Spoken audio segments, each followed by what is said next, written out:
the old cool hand Luke Warden used to say, we do not have a failure to communicate. We like to communicate with our listeners. You can call us 407-916-8255. You can tweet us at 96.9 The Game. You can text us in our Academy Sports and Outdoors text line. That's 50857. We have 2 chances every morning for you to win $1,000. You know how to do it. Just listen at 7:10 a.m. and 8:10 a.m. each morning. Every weekday, we give you a chance at $1,000. Make an appointment. That's called an appointment radio. 7:10 a.m., 8:10 a.m. We like to begin every show with our open mic early morning inspirational quote of the day.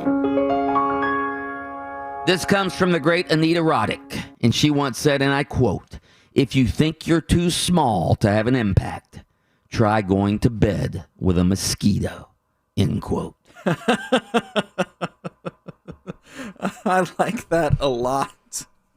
Just a good example of that even if you're small, you can do... Be a pain in the ass. Well, I mean, yes, that Just part is true. Just be annoying. That's all you have to do, and people will notice you. Mike, is that your mantra? Yes, that is my mantra, yes. Small but annoying. We've got it figured out. Anita had me pegged from the beginning, didn't she? Yeah. That's a good example, though, of how, like, listen, if you think you're too small to impact the world, right? You know what I mean? Hey, to change things, to move things, try going to bed with a mosquito. You go to sleep with a mosquito as big as you are, that thing's landing on you, biting you in the arm, you know. I don't know why they're attracted to elbows for some reason. I'll get a mosquito bite right behind my elbow, like right back there by my elbow, and you can't sleep. And that little tiny thing can keep something as large as me from sleeping. Now, the downside of being that mosquito is if I get you, it's over. No more impact for you, my man. By the way, you ever had a roach in your bed? No. Oh, man. You want to talk about scrambling to get out of that bed when a roach is in your bed with you. Woo. Yeah, that's not pleasant. I hate this. Especially those big palmetto bug. Oh, God. Oh, gosh. I hate every second of this, Mike. You guys... Well, I understand I understand you're from Nebraska, but Adam, you're from Florida. You've never had a roach in your bed? Come on now, Mike. Come on, Mike. Come on. I had so many roaches in my house. Are you kidding me? They were like, we called them roommates at my place. I mean, it was just like that one roach, you know. We had like families of roaches, you know. We grew up so poor. Roaches had their names on food in my fridge, as a matter of fact. This is Ralph's chicken cacciatore. Don't touch that. This little piece of cheese, that's for Albert. Yeah. All right. I'm reading a story right now from CBSSports.com. Actually, I was reading it this morning, but I've got it copied and pasted onto my computer. The Los Angeles Lakers could use an infusion of size with Anthony Davis sidelined, and according to the New York Post, Mark Berman, they're interested in a high-risk, high-reward target, Orlando Magic big man Mo Bamba. Mo Bamba. The Lakers are said to be interested in Mo Bamba. Of course, he was the number 6 overall pick 3 years ago in the 2018 NBA draft. He's played only 122 games in the league due to injuries, due to COVID-19, and due to the fact that he's not as good as Nick Vucevic or Kim Birch, who are the top 2 centers right now for the Orlando Magic. Nobody's ever argued that he has the the prototype build maybe to be an NBA center. He has the biggest wingspan in the league at 7 feet 10 inches. Obviously, he has some outside shooting skills, all of that, but he has not been a factor at all in his 3 years in Orlando. And again, he's third team now. He's averaging only 8.7 minutes per game on a Magic team that, let's face it, is depleted or has been depleted. And he can't even get on the floor now. So the question is, and we have a supplemental poll up about this, should the Magic make a deal with the Lakers to try to get something from Bamba. Now, here's my problem with this. I know people are going to be all over this today, all right? Here's my problem. What are you really going to get from Bamba? It's not like the Lakers are going to give up like any of their starters, or LeBron James, Dennis Schroeder, Montrezl Harrell, Kendavius Caldwell-Pope, obviously Anthony Davis when he gets back healthy. So they're not going to give up anybody like that. Would they even give up one of their key bench players for Mo Bamba? The Lakers, I was looking at their roster this morning, and they essentially rotate 10 or 11 players, all right? Are they going to give up Wesley Matthews? Are they going to give up some of these down the line players for Mo Bamba? And would you make a deal for Mo Bamba? Well, it's sort of like when you first read it and it said, high risk. I was like, well, what are the Lakers going to risk? I can't imagine they're going to risk a lot for a third string center. You know what this is? This is the reciprocal or the negative reciprocal of what Orlando did to get Markelle Fultz. Yep, you're exactly It's the exact same thing. Yeah. Highly rated draft pick that's there for 3 years that I mean, if we're being honest, is a bust. But here's the difference, all right? Here's the difference. The Sixers were a playoff contender, hope to be a championship contender, all right? The Magic aren't that, all right? So the Sixers could afford to get rid of Markelle Fultz because they had, obviously they had Ben Simmons as their point guard. Excuse me, I had to cough. But if I'm the Magic, I don't make this deal. Even if the Lakers offer, one of their better backups, I don't make the deal. What? Because the Magic are going nowhere.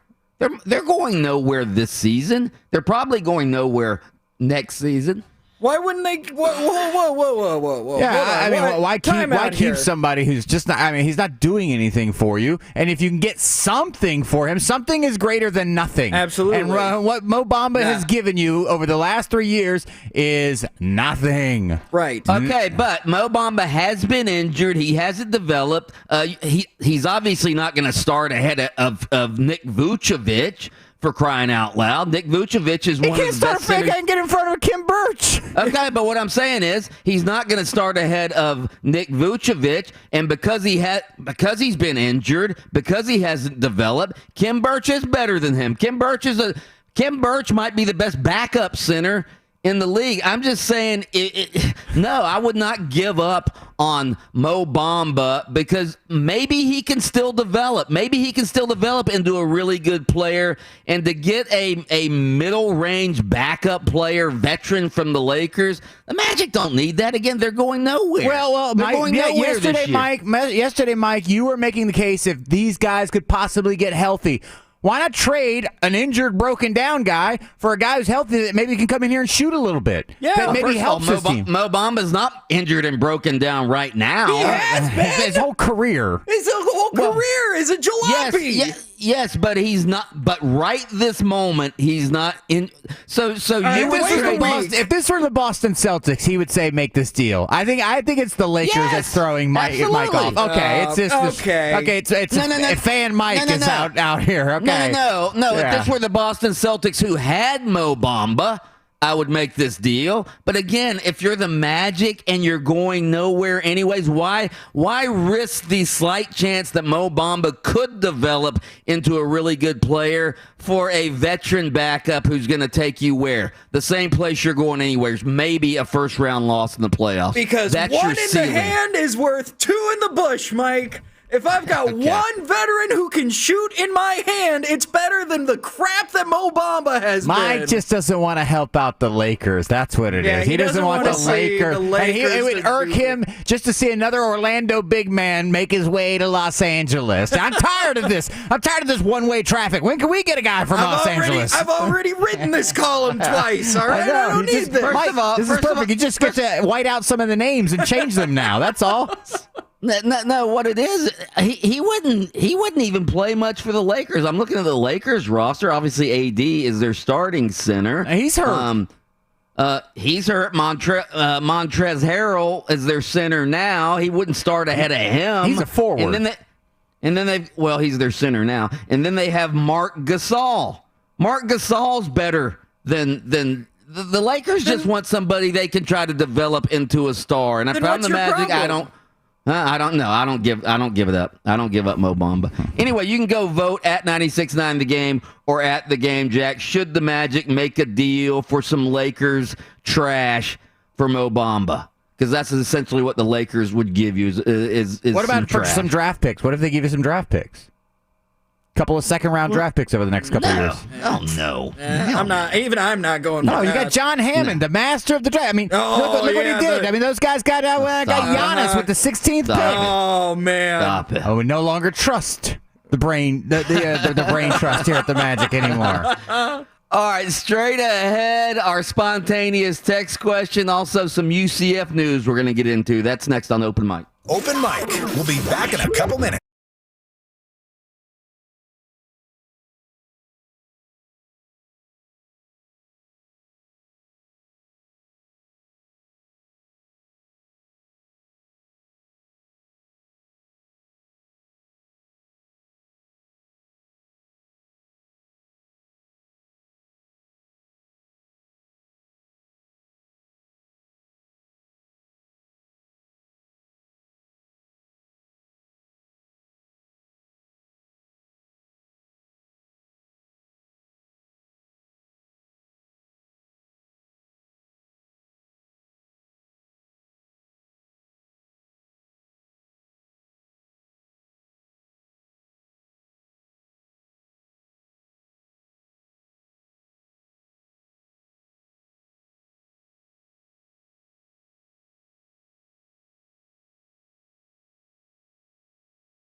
Gus Malzahn loves him some Waffle House.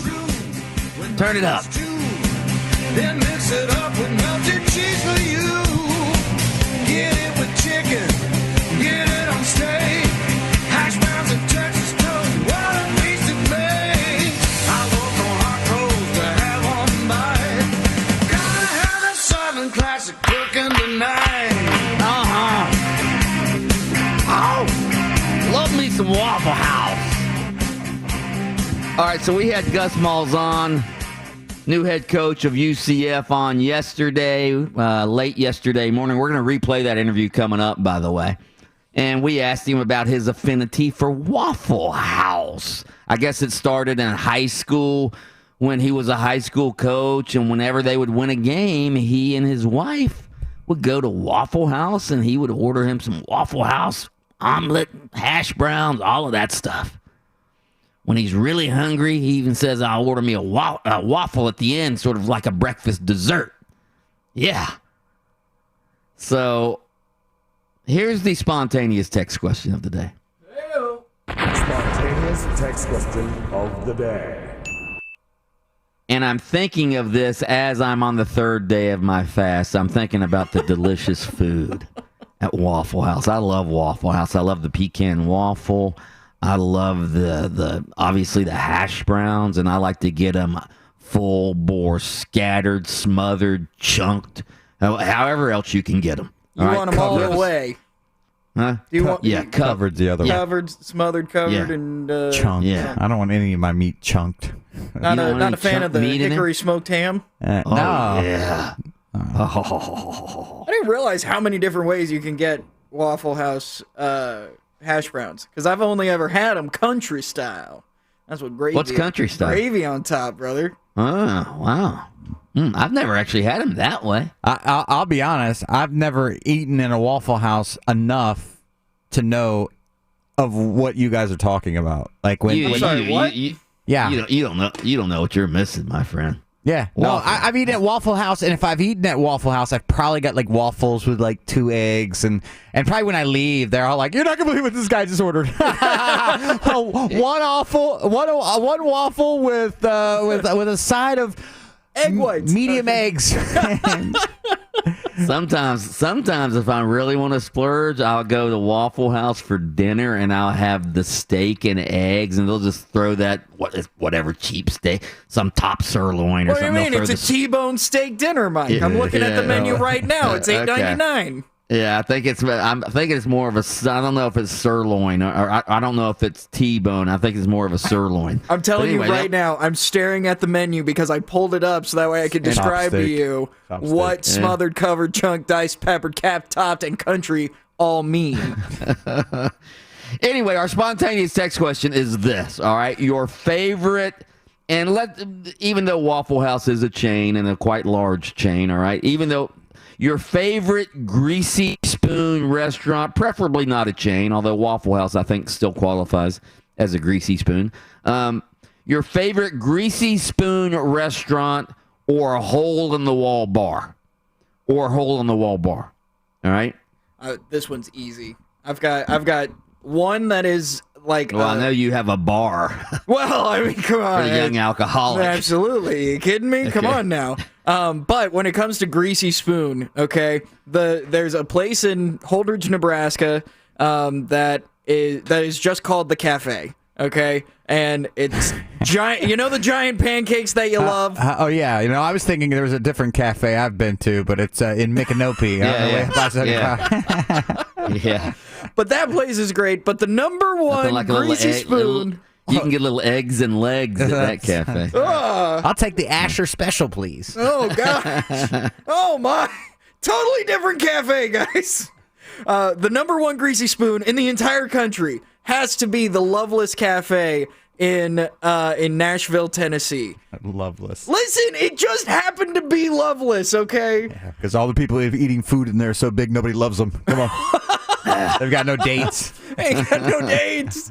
Wash down this heartbreak with some more So of that which one- gravy. That's right. So which one was it? Is it the Nebraska one or is it the Nashville? Oh, it's the Nashville one. That's the number one Greasy Spoon Cafe place to eat that that I've you've been ever to. been to. Loveless Cafe. Fantastic. I'm going to go with a hole-in-the-wall bar. I'm going to go with the Skunk's Nest Saloon in Leesburg. Or Wildwood, I'm sorry. Wildwood. Right next to Wow. the Skunk's Nest Saloon.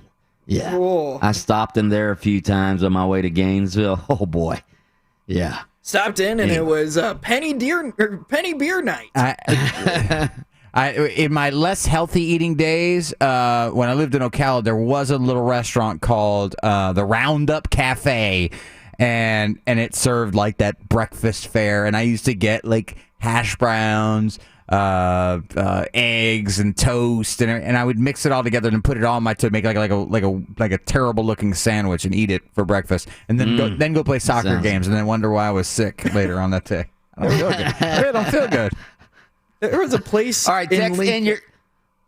There was a place in Lincoln that on Wednesdays was nickel beer night because they were getting rid of all the dregs out of the whatever's words kegs? are kegs. Thank you. Words are hard. Dregs from kegs? Dregs from kegs. They're getting all the last bit of the kegs out, but for a quarter, you could also get tomato juice to put in it. So the tomato juice I love costs that. more than the beer itself. We would just get plastered. I got friends that like Clamato juice in their beer. I do that. I do that. Oh, thank you. I like the Bud Light Chiladas where it has beer and then it has the Clamato already mixed in with You it. guys and all put sorts pineapple juice in your beers? I don't drink beers. Oh, that's fair. I'd never put beer in my pineapple juice. I can promise you this. All right, spontaneous text question. Text in 50857 your favorite Greasy Spoon restaurant or hole-in-the-wall bar and tell us where it is and why you like it. All right, text those in 50857. Straight ahead, we're going to hear from Gus Malzahn. We'll get his take on the Waffle House coming your way next on Open Mic. Open Mic, the best radio show in town. Isn't that right, Urban Meyer? I think your facts are not surprisingly incorrect.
the gold mine for somebody. If the right guy ever gets to that place and will stay there and build it, everybody else is in trouble.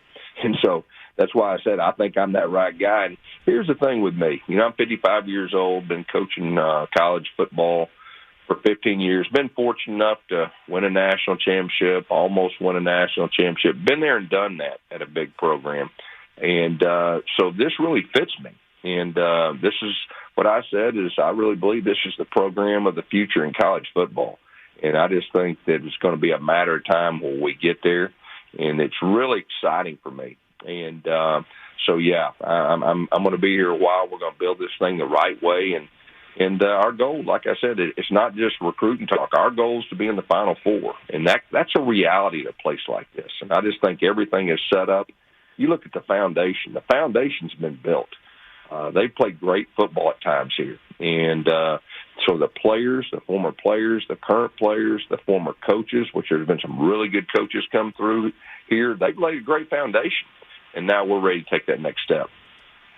Now, Coach, obviously you won the national championship as offensive coordinator at Auburn. You mentioned you almost won. It came within 13 seconds. I was at that game at the Rose Bowl where it looked like you guys were going to beat Florida State, and then they throw the touchdown pass with, 13 seconds left to Kelvin Benjamin. What do you remember about that play, Coach, and what would you do differently?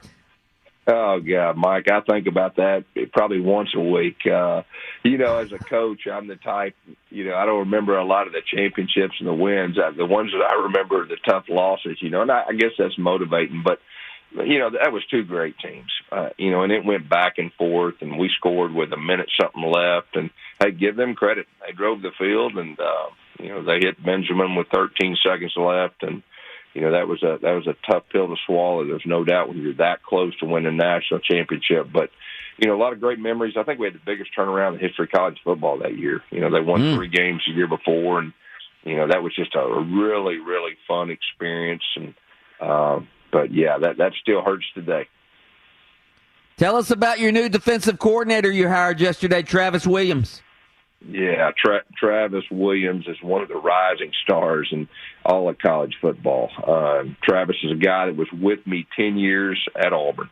I put him on the field as linebacker coach, I believe, 5 years ago. He's had 3 first-team All-SEC linebackers the last 3 years. He was our co-defense coordinator, and he deserves a lot of credit. I think we were top 17 in the country in defense 4 out of the last 5 years. He deserves a lot of credit. And he's a guy that we kind of groomed, to be in this position, and he is ready to take off. He's got great positive energy. He is great with relationships. He's an unbelievable recruiter just because of the person he is, but he's been waiting on this moment. And, he's one of the rising stars. He'll be a head coach at this level before it's all said and done. Coach, some people chuckled the other day when you were asked at your press conference, are you ready for the pressure cooker here at UCF? Of course, coming from Auburn, we all know what a pressure cooker that was like. But these UCF fans, Coach, I got to tell you, they got spoiled during those back-to-back undefeated regular seasons. There is a little pressure here, isn't there? Yeah, but I think it's a positive pressure. That question did throw me just a little bit. but it's all relevant. I mean, you're exactly right. Our fans, they've had some great seasons, and they're hungry. And that really attracts me too. So, when you have expectations, you can do special things. So I love it. I mean, I love the fact. And like I said, man, I'm a dreamer. And our goal is to be, not to be known nationally as the top non-Power 5 or one of the top non-Power 5 teams, but one of the top teams in all of college football. And so that's what we'll be striving to do. UCF new head coach Gus Malzahn right here on Open Mic. So, Coach, we asked the fans to text in questions for you, and one that was very prevalent is, what is your stance on UCF's 2017 national championship claims? Hey, all I can say is I saw them firsthand.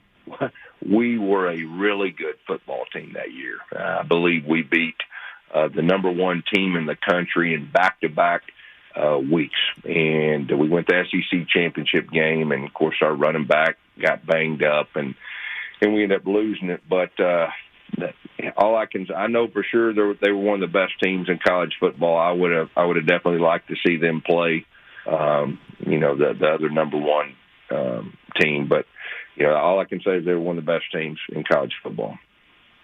All right, Coach, you mentioned that other number one team, obviously coached by Nick Saban. You beat Nick Saban 3 times while you were at Auburn. All the other 13 head coaches in the SEC have beaten Nick Saban a combined 1 time, all right? What was it like competing against Saban? Everybody says, hey, this is maybe the greatest college football coach of all time. What was that dynamic like, and why did you have such success?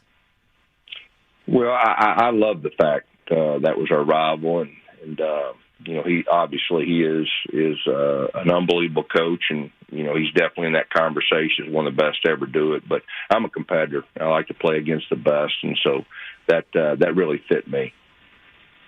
Coach, I have to ask you this. I think everybody was taken aback that Auburn let you go after a 6-4 season, playing an all SEC schedule in the middle of a pandemic. Were you taken aback by that? And I'm wondering, I've never been fired before. I don't know if you've ever been fired before, but that's got to be eye-opening, and it would seem like it would motivate somebody.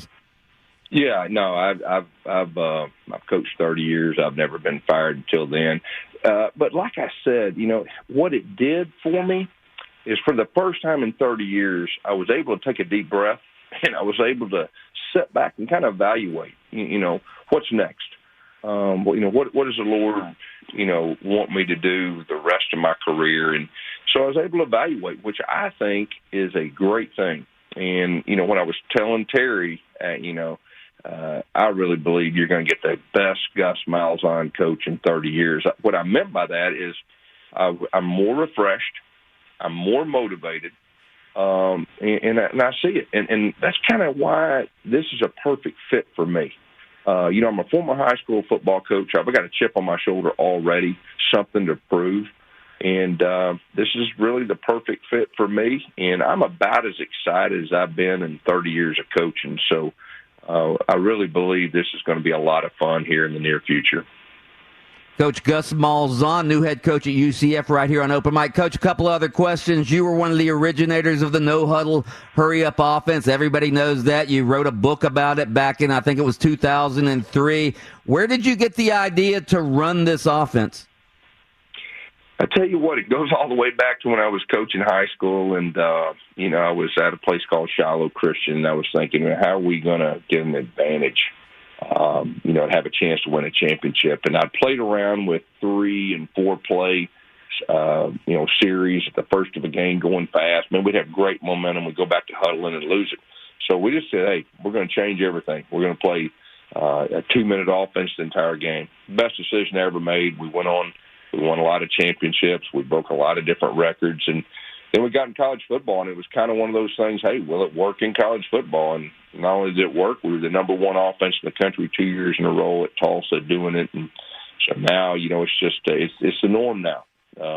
Everybody's got a little bit of no huddle. Even the coaches that used to gripe about it, all right, used to complain, the safety and all that other crap. You mean like Nick Saban?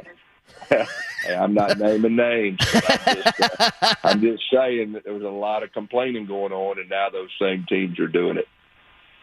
Coach, what's the difference between maybe how you run it and how Coach Heupel ran it at UCF? We're not from the same tree, but at the same time, they had explosive plays and playing fast, and that's probably the common denominator. Do you you talked a lot in your opening press conference about, hey, I know I'm considered an offensive guy, but we have to play better defense. We need to play good defense if we want to win championships. I'm wondering, when you're running this offense, everybody just assumes, hey, if you're running all these plays and you're going fast, that your defense is going to be on the field a lot more. Do sometimes you have to take that into account when you're running your offense and maybe run it a little slower? Yeah. Hey, Mike, we've been doing this a while. So, at Auburn, what were we? Top 17, 4 out of the last 5 years in defense. So each game's different. And there's times to put the hammer down, and there's times that, hey, we may need to kind of back off just a little bit. So really it's just a game management thing. Every game is different, but we definitely one of my priorities is to play championship defense, because if we're really going to make the Final Four and we're really going to be consistently one of the top programs, we got to be great on offense and great on defense. And when you play the big boys, you got to line up and you got to hit them in the mouth. And so that's one of our goals to get us where we're going to play championship defense too. Coach, you talked the other day at your press conference as well. Somebody asked you about your affinity for Waffle Houses, and you talked about how it started when you were a high school coach and you guys would win a game and you and the missus would go to a Waffle House. What's your favorite Waffle House dish? Yeah, I go with a ham and cheese omelet, scattered, smothered, covered, and chunked. I go with crispy bacon. And if it's a big win, I'll go with a waffle on top of that. So I'm pretty consistent. I like the pecan waffle at Waffle House. You like that one? No, I just go plain Jane on plain waffle? All right. Yeah. Also, last thing, one of the texters, one of the fans wanted us to ask you, are you a Go Knights guy or are you a Charge On guy? You know, I'm still trying to figure that out, but I did sign some footballs yesterday, and I put Charge on. Gus Malzahn, we hope you're here for a long time charging on. We appreciate you joining us. Welcome to Orlando. Look forward to covering your team this year. Yeah. Hey, thanks for having me. I'm excited. Gus Malzahn, the new head coach of the UCF Knights. We appreciate him joining us. Open Mic, the best radio show in town. Isn't that right, Urban Meyer? I don't know who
We hope you enjoyed the Gus Malzahn interview. That was actually late yesterday morning. We wanted to replay it today for our early bird listeners. Gus Malzahn talking about everything that has to do with UCF, talking about the Waffle House. Man, when he goes to the Waffle House, he loads up, doesn't he? Do we have the clip of him just talking about the Waffle House? Yeah, I go with a ham and cheese omelet, scattered, smothered, covered, and chunked. I go with crispy bacon, and if it's a big win, I'll go with a waffle on top of that. So I'm pretty consistent. I like the pecan waffle at Waffle House. You like that one? No, I just go plain Jane on Plain waffle? Man, that's the first time Gus Malzahn has heard the classic Mike Bianchi food groan. How? My favorite part is when he was like, when you asked him, does he go with, was it Charge On? Charge On or Go Knights. Go Knights or Charge On. I figured, I was sitting there thinking to myself, I go, well, he's got all that Auburn money in the bank, and now he's got UCF money, so he's probably used to telling his wife, go ahead and charge on. Just charge on. Have you seen it? Coming from Auburn, Alabama to Orlando, they've got this place called Mall of Millennium. It's got all of my favorite clothing designers in one place. Well, go charge on, honey. Go charge on. Ted Baker, charge on. Louis Vuitton, charge on. I should have asked him that. I should have asked him, like, I know nobody likes to get fired, but what's it like getting the $21 million check when you get fired? That's got to be nice. Well, Mike, it makes it a hell of a lot easier to like to get fired. I tell you what. Willie Taggart and I were on a call last night. And, we decided to play a poker game with somebody else's money. You're literally playing with somebody else's money. You are? Yeah, it's nice. So, anyway, we talked yesterday about me being on the Feinbaum show a couple days ago and how he wouldn't let the 2017 UCF National Championship die. He resurrected that topic again and, got all of his SEC elitist snobs all fired up about UCF all over again, even though it was 4 years ago. What was your Twitter mentions like after that interview took place? It was unbelievable. Like people. Mark Daniels put it best. It was like you stepped in a time machine and went back 4 years. Yeah, it really was. It was like, why are we still even talking about this? So I wrote a little thing in my notes column at the Orlando Sentinel. By the way, I think you could still read that if you go to OrlandoSentinel.com right now. Yeah. And it was what a brilliant marketing campaign that was for Danny White. The fact that all he had to do was proclaim UCF as national champions, and boom, everybody's talking about UCF. The marketing campaign. Usually, when you have these marketing campaigns, they cost something. You have to, you have to have things produced. And no. Danny White just had to say we're the national champions and didn't cost him anything. And boom, it blew up. Everybody's talking about UCF. Now, they're always talking nicely about UCF. They're talking how do I say that word? Derisively. Is that right? Yeah. Anyway, sure. Say it with confidence. I'll believe it. Sometimes they're talking negatively about UCF and making fun of UCF for self-proclaiming the national title, but they're still talking about UCF. And the fact that, again, 4 years later, that could blow up into another discussion, and Paul Feinbaum once again won't let it die. As I said, UCF still living rent-free in Paul Feinbaum's head 4 years later. I think that's a brilliant. Whether Danny White really believed it or not, was it that brilliant marketing, or was it an embarrassment? I think it was brilliant marketing. What do you guys think? Sometimes it can be a little bit of both, I think. It's sort of like, you ever see the TV show and then subsequently the multiple movie franchise Jackass? Yeah. Yeah. I mean, I think some people would look at that and go, oh, how embarrassing. Look at the way these guys are behaving. But you know who I'm talking about. And at one point, they were household names. And when you reference them, you know what I'm talking about. So I think there were some people that would look at that and go, that's ridiculous. Why would these people do this? Why are people watching? I don't understand. This is stupid. This is stupid. This is stupid. the idea that UCF claimed a national championship, a lot of people would say, or some people would say, is stupid. But at the same time, you know the brand, you know the names, you know. Man, rest in peace, your mentions, man. Why? No. You just compared the 2017 national championship that UCF fans cling to, love, and said, it's like a Jackass movie. No. It's like the franchise. And whether you think those guys are sophomoric or not, you know the franchise, and the franchise is better off for it. Believe me, when Steve-O is doing the things he was doing before there was the Jackass franchise, nobody talked about it. But once they had the franchise and they built it up, people are talking about it. And whether you think that it's silly or not that these guys will dive into a tank full of sharks with no protection, you know the names now. So I think that you can do something that draws attention to yourself that people can criticize, but it can also do good for you and your brand at the same time. I think you can do both. And it may have been that. I think people in the Southeast, especially affiliated with Southeast Conference teams, think that this was a Jackass stunt, and they don't deem it to be legitimate. See, but here's what bothers me about that way of thinking, though. All right? Here's what bothers me about that way of thinking. People aren't looking at why Danny White did it. They're not looking at the bigger picture here. They just think, he's self-proclaiming national champion. They're not looking at, well, what he's actually doing is talking about how unfair and inequitable the playoff system is. UCF was the only unbeaten team in the country that year. The only unbeaten team in the country. They didn't lose a game. Alabama lost the game. Georgia lost the game.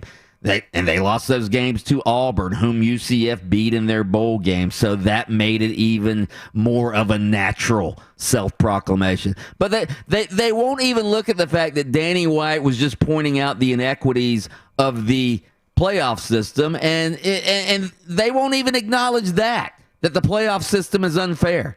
And that's what bothers me about the Feinbaums of the world, the SEC elitists of the world, the college football snobs of the world. They won't even acknowledge the reason why UCF self-proclaimed themselves a national champion. And that bothers me because, again, in this world that we live in, this political world where you can just make up facts and people believe them, people will just believe what their leaders tell them or what their political party tells them without thinking deeper. All right, college football fans won't think deeper. They'll just listen to what Feinbaum says, and that's right. It's stupid that they self-proclaim the national championship. That bothers me. And I agree with Danny White. I agree with, and listen, I'm one of the people that, first of all, before there was ever a playoff system, was beating the drum of the playoffs. I've always said it should be an 8-team playoff, 5 Power 5 conference champions. You play your way in, and then 3 at-larges.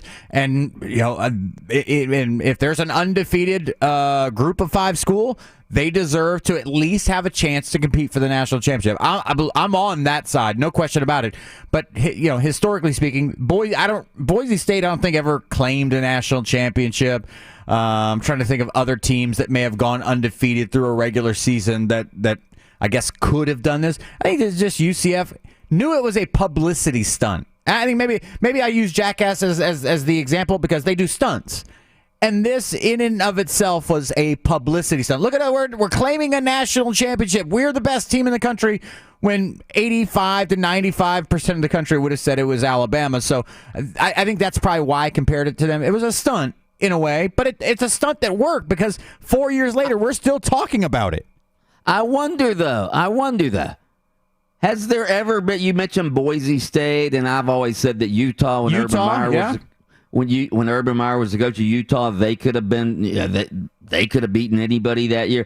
I wonder if there's ever been one of those type of teams, again, that was the only undefeated team in the country at the end of the year.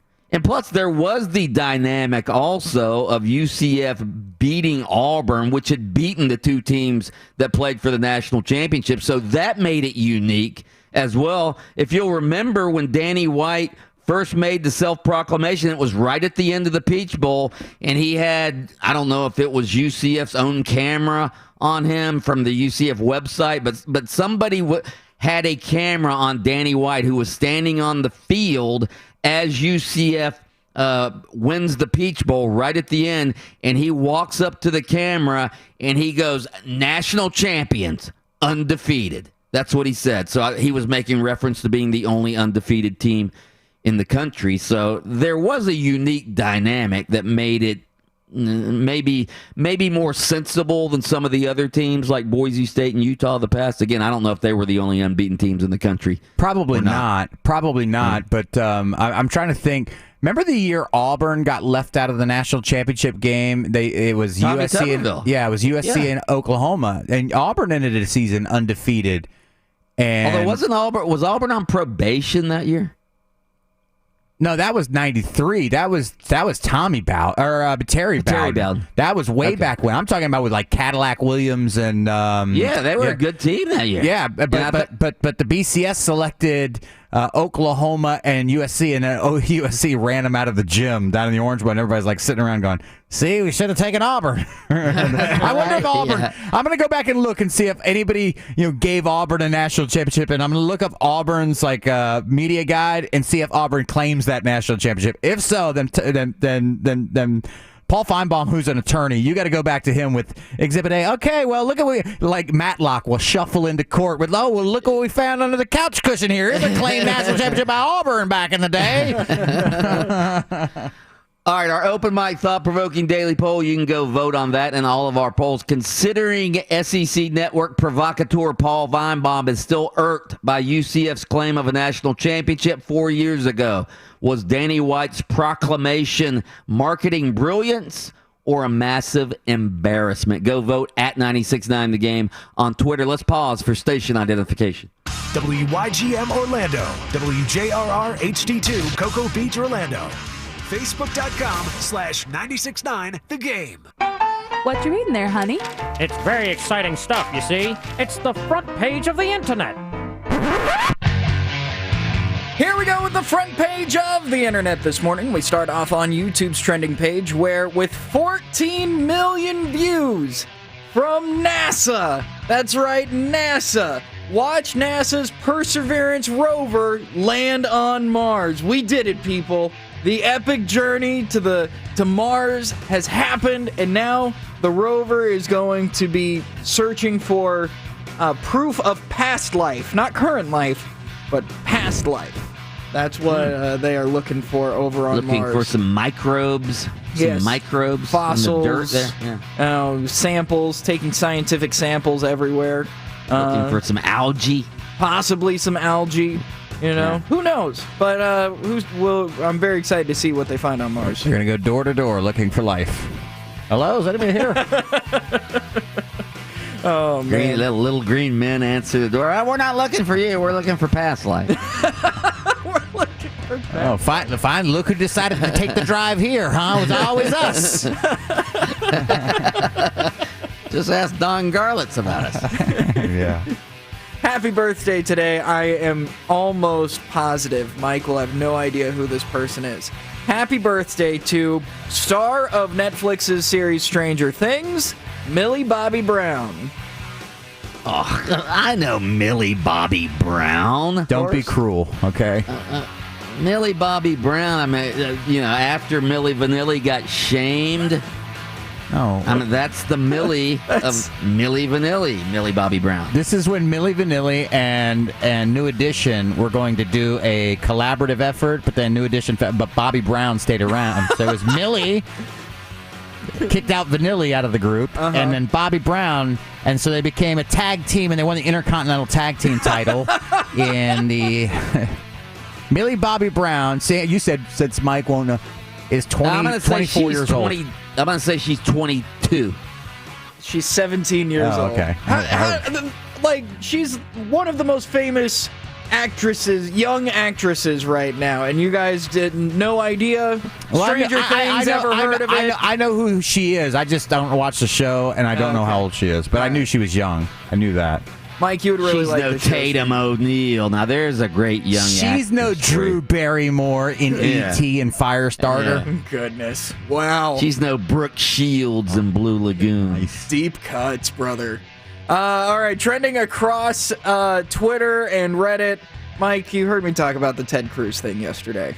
right? Yeah, saw the you're not picture going to of him on the talk. No, flight. we don't want to go politics. It's not Down there. politics. It's the fact that he blamed his trip on his kids. He said, "Oh, I was just being a good dad. That's why I took the trip to Cancun." Boy. You know? Okay, well, Must be good nice for to be a good dad and take your kids to Cancun while your constituents are being good dads and sheltering their children from the heat like a bear right now, laying on top of their kids to keep them warm while your kids drink virgin pina coladas. Can I get some of that strawberry daiquiri on top of it too? It makes like a cool little like Just swirly being a good look. dad. Just Yeah. being a good dad. But the another I'd be in Cancun too. It's cold out there, kids. Get on the flight. Get on the flight. Let's go. the other big news story is that the Wall Street bets guys, they're testifying in front of Congress, and holy cow, it's as funny as you think it is. Is that Vlad yesterday? Yep. So Wall Street Bets, the subreddit that took GameStop to the moon. So it's funny because Congress is pulling up all of these comments from the Wall Street Bets subreddit. And the thing about it is that Wall Street Bets subreddit is like locker room talk. It's not something that you want to bring out to the public eye. And watching old congressmen, men and women, read these comments is some of the funniest stuff you will ever see. I highly recommend you go check Mike, it out. remember when Congress got involved with baseball? Yeah, same exact day. It's the same exact thing. Watching Congress, get involved with like internet people, you're way out of your depth here. Okay. My daughter, my daughter's comment on Reddit is like being read to the congressman. Good Lord. That's fantastic. I did see where some analysts did admit or did say, look, if like these Robinhood accounts wouldn't have shut down the spending, that GameStop would have gotten to would have 1,000. kept going, and also on top of it, his opinion. A congressman, the Robinhood CEO, has also been talking to Congress, and the Robinhood CEO apparently said, "If you call our helpline, you will reach a live person." Well, the congressman called his bluff, called the helpline during the hearing, and got sent to voicemail. Of course. What is GameStop at now, by the way? Oh, I don't know. What price is it? What's Nokia at? I don't even want to think about Nokia. All right, I've been burned so bad by Nokia, Mike. I actually talked Austin into getting back into the stock market. I gave him a nice little tip that's going to pay off in July. Yeah. If he has the patience for it. Sure as hell hasn't helped me out so far. I said July. I told you it's a long play. I know, it's a long but play. still. We're going to double your money. $41 for GameStop. $41 for a company that's going to go bankrupt. How about AMC, the movie theater? Yeah. People were buying up AMC yesterday because somebody started circulating the old report about Amazon buying AMC. Yeah. And people yesterday started buying AMC again. Didn't realize it was like an old... Goodness.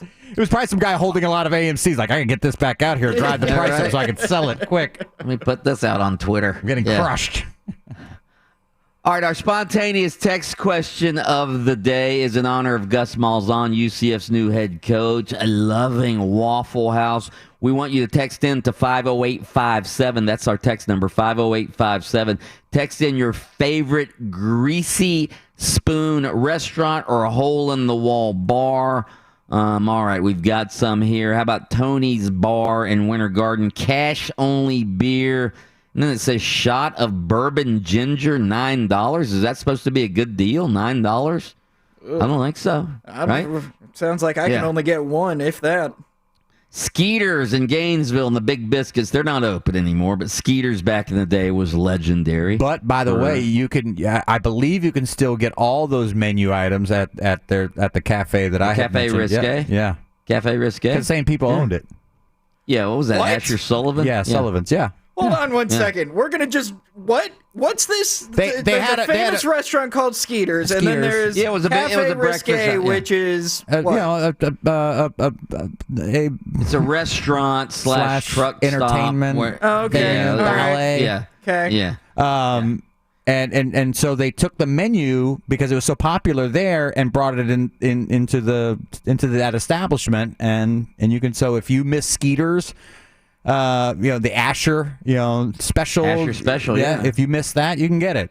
Really? Yeah, but you may not want to bring your wife to that restaurant. This is the most Florida thing I've ever heard. Yeah. Yeah, truly. That's where you can get eggs and legs. No question. During the break, ask me about some of the golf outings that. Oh, good Lord. Goodness. Here's a couple other ones. Nick's Restaurant in Rosemont. Very good food. George's Hideaway. People still smoking there. Good Lord. Yeah, that's what I want.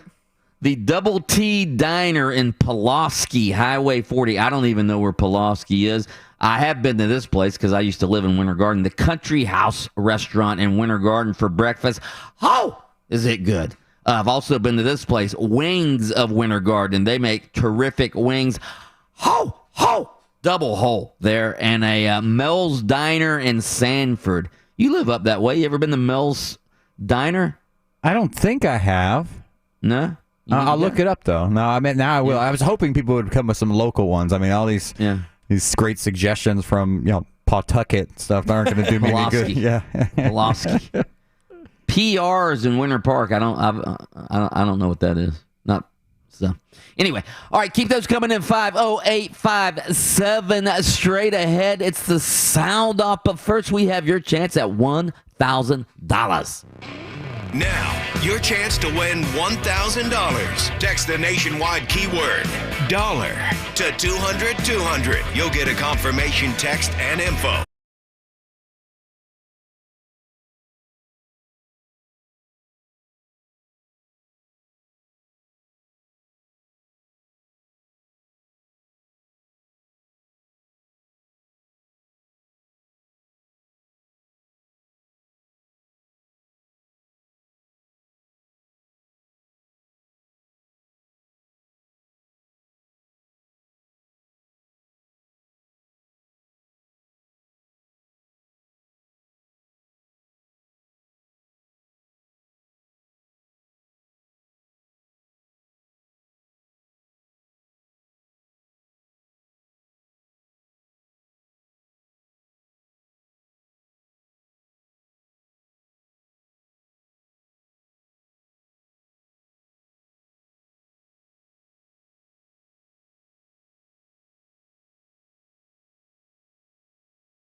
Gary texts in about our text question. The Lake Harris Hideaway in Tavares. Get there by car, Harley, kayak, jet ski, seaplane, or on a gator's back. Great food, cold beer, live music, and a fried bologna sandwich. That's what I'm talking about. That is a hole in the wall right there. That sort of reminds me of Wekiva Island. You ever been to that place? I love that place. Oh, yeah. Yeah. No. Love What? Wekiva. Never been to Wekiva Island? Oh, you need to go to Wekiva Island. You and the kids go to Wekiva Island. Awesome. It'd be a good All right, what do time. we have, young Austin? We have had that glass of bourbon in the booth, although it's not bourbon. It's tequila, splash of Grand Marnier, and grapefruit juice. I went through a couple years where in the first inning of every postseason baseball game, I had the runner go get the biggest beer that the stadium sold, and I had it sitting there, and I would sip it from time to time to remind myself to relax and have fun. I'm just doing a game. And I brought that over to football, but because Troy is a man of finer tastes, beer somehow became tequila, Grand Marnier, and grapefruit juice. We haven't done it in a long time now, but it was good for a stretch. And I feel like it's a good mental trigger to just chill and remind yourself that you're not refueling an F-16 in mid-flight. You're doing a sporting event, and if you treat it like anything other than that, you're doing yourself a disservice. That's Joe Buck talking about how, listen, a little booze while calling the game, let me tell you, not a bad thing. Keeps you relaxed, keeps the mind flowing, because you're having fun. Mike Bianchi, I want to let you know that I'm going to start bringing a little bourbon, putting it in my coffee in the morning, so just to keep things loosey-goosey, brother. What do you Joe think? Buck should be fired immediately for drinking on the job. You don't drink alcohol on the job, all right? First of all, it clouds your judgment. Yeah, it makes you think like you're not fueling an F-16. Yeah, that's right. You're not fueling an F-16, but still, you don't drink on the job, and you certainly don't drink that nasty, vile stuff known as tequila while you're on the job. That part. Okay, Mike, you've never been at the house typing something up, typing up a column or a piece, and you didn't have like a beer next to you?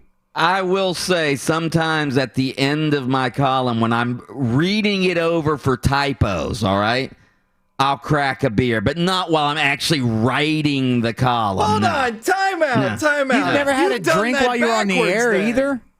Huh? You've never had a drink on the air either, ever?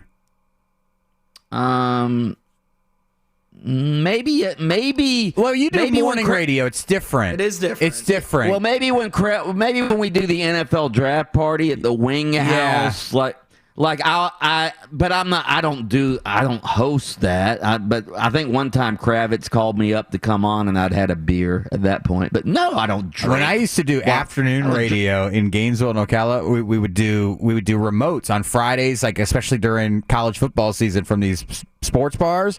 Oh yeah. Oh my God. Yeah. I mean, the news junkie is taking shots live on air. They're when it comes to that. Mike, also, you're doing it backwards. They should be fired. They should be fired. Joe Buck should be fired. Troy Aikman should be fired. Adam Reardon should be retroactively fired from his days in Ocala. It happened. Absolutely. Mike, real quick. We'll get to it later. We'll get to it later. I did. Goodness. And I actually agree with the mayor of Atlanta. We don't want people to gather for events around this All-Star. There will be absolutely no social functions in Atlanta, no ticketed events, no parties. It is a made-for-television event at this point, and it's largely in Atlanta because that's where Turner Sports is located, who hosts this event. And of course, we have the Hawks and a state-of-the-art arena in State Farm. So that's Adam Silver talking about how the All-Star Game is going to be safe and how they're not bringing in a bunch of people and it's a made-for-TV event. Adam, my question for you is, the All-Star Game is a fan fest, essentially, is what it is. With it being just a made-for-TV thing, why are they doing it? And I think that's LeBron's point, is no sense in doing it. Now, Adam Silver and Michael make the point that, hey, listen, there's still television revenue dollars that are attached to this, an obligation of sorts. But it just seems like, it's it's not going to be an experience for the fans. And so if the All-Star game is for the fans and there's nothing for them there, why are we doing this? You know, I don't know how many people... Because it's the NBA's highest rated game all year until the playoffs start. It's the NBA's highest rated game is the All-Star game. They make a bunch of TV revenue in it. It's built into the TV contract. As I've said, if you don't want to play the All-Star game, then take a pay cut. Yeah. Fine. Or forfeit any bonus that you would have gotten for being on the All-Star team, because I know that some people's contracts are written like that. If you make the All-Star game, you get X amount of dollars. So if you're LeBron, you don't want to play, and that's written in your contract where you get $200,000 for playing in the All-Star game, then you don't get the $200,000. Don't play. Sound off. Midwestern kid, a lot closer to home now. So there's going to be that comfort level. But just getting out from underneath the pressure that everybody deals with in that city. Great sports fans, but they let it be known that if they don't like something, they're going to let you know. If they do like something, they're going to let you know. And the media is just like that in Philadelphia. Freddie Coleman, ESPN radio personality, talking about Carson Wentz getting away from Philadelphia and getting away from the P-word pressure. It's saying that he's a Midwestern kid. He's going to fit much better in Indianapolis. My question for you, Mike, is does this make sense? Like, do you agree with that idea that because he's going away from the pressure, now all of a sudden Carson Wentz is going to be the quarterback that he's paid to be? No, and that is so overrated, all right? It's so much tougher to play in Philly because the fans boo you. It's tough to play everywhere if you're not very good, all right? Anywhere you play in professional sports, if you don't perform, you're going to get booed. There's going to be pressure. Is it tougher in Philly? No. New York's tough. Chicago's tough. Go down to Indianapolis is tough. If you're not winning, you're gonna have pressure on you. I do think it's a good move, though. Philly got something for Carson Wentz. They got a couple of draft picks, one of them which may turn into a first-round draft pick. Philly's already got their quarterback of the future in Jalen Hurts, or at least the quarterback they hope is their quarterback of the future. So why not deal Carson Wentz, who's been somewhat of a disappointment over the last couple of years? Why not deal him to Indianapolis, who needed a quarterback? It's a new start for Carson Wentz. Maybe it'll work out. But if it doesn't work out, guess what? He's going to get booed in Indy, too. Sound off. Sound off. That's the sound off for today. That is the sound off. Straight ahead, we're going to get into some more NBA talk. Also, some Magic talk coming your way next on Open Mic. Open Mic with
We interviewed UCF head coach Gus Malzahn yesterday, and he told us about his affinity for Waffle House and how after every big win, he and his lovely bride go to Waffle House and eat to celebrate.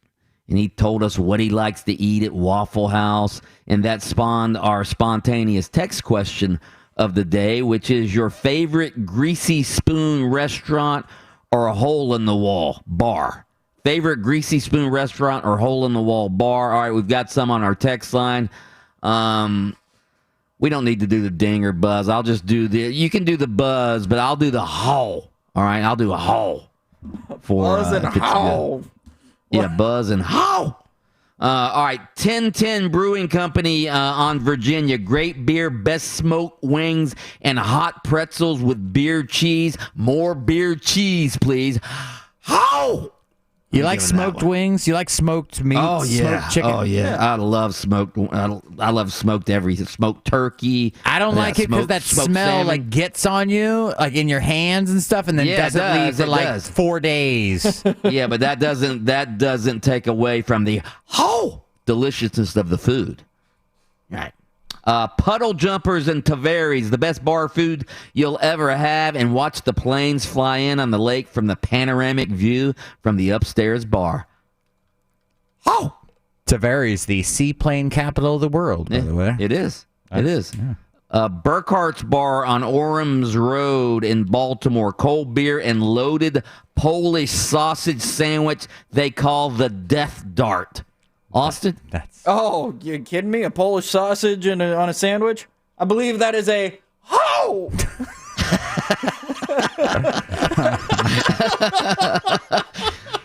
Thank you so much for the text topic, Mike. I am on the third day of my 7-day fast as well, but since you asked, my favorite Greasy Spoon place and meal is Uncle Herschel's breakfast at the Cracker Barrel. Eggs, fried chicken tenderloins, grits, and biscuits and gravy. Austin? Oh, come on. That's my go-to order. Are you kidding me? We're talking about Greasy Spoon restaurant Absolutely. food. This guy's going to how everything. Dude, I haven't had, like, Greasy Spoon food in a hot minute because, I'm trying to I will say this, that guy brought up a good point. Mike is taking this topic pretty well. How are you doing on your fat? I mean, you're talking about this stuff, and it does. I'm looking at you because I can watch you. The more I'm looking at some of these texts, the hungrier I'm getting. But honestly, I'm surprised I haven't been more hungry during this thing. Like I would think I would be famished, but I haven't been. My favorite part is at the end of this thing, you're going to get on the scale and go, hey, I've lost weight. I'm like, yeah, you haven't eaten. Yeah, that's how that works. Oh, the Beeline restaurant on Narcoossee Road closed for many years, but the best Mexican food in town in the 70s and 80s. Not familiar with it. The Florida Cracker Kitchen in Brooksville. Sounds like my kind of place. The Coop in Winter Park. I haven't been there. I want to go Coop? there. Yeah, it's a chicken restaurant, but it's the same people that do Four Rivers. They own both. Oh, okay. And it's a fried chicken place. Camelot Country Restaurant on US 1 in Oak Hill. Cheap and tasty breakfast all day. Double. Yow! Yeah. Isn't it nice because most of these places that you drive through have some sort of like $4.99 breakfast that you can get? Like 2 eggs, toast, bacon, and your side of grits or oatmeal, and it's like $4.99. I love a good Greasy Spoon breakfast. Home of the never-ending cup of 99-cent coffee. Oh, yeah, Folgers. Serve that Starbucks. They serve Folgers in there. Yeah, a little Maxwell House. They still have those coffee liners, like you can see them over there in the corner. Like, oh, this is one of those places. No Keurig cups here. All right, we need a spontaneous poll question. Austin and I had a discussion off the air. We just played the Joe Buck clip about how he and Troy Aikman used to, not anymore, but sometimes they'd have a couple of tequilas and Grand Marniers when they would be broadcasting NFL football games. All right, here's the spot. Like I don't think you should drink on the air. All right, I don't think you should. I think it clouds your judgment. And obviously I was spoofing when I said everybody should be fired who's ever done it. But Austin thinks it sort of loosens you up, and what was the word? You sort of gets the ideas flowing. Yeah.